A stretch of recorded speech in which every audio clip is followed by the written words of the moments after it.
This is where all the hype leads up to. We put in all the work from transplanting and trying to plan things out as well as we can, and when it comes down to it this time of year, it's go time.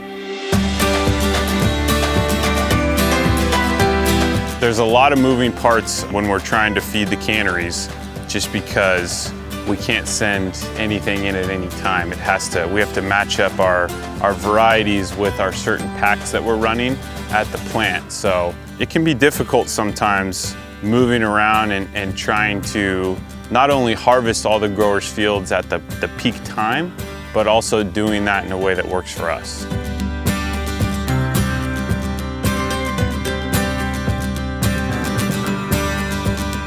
There's a lot of things that Morningstar brings to the table for the grower and that, set us aside different from other processors.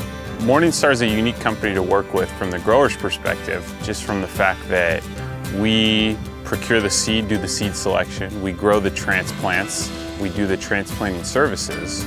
We also do the harvesting services in addition to purchasing the tomatoes.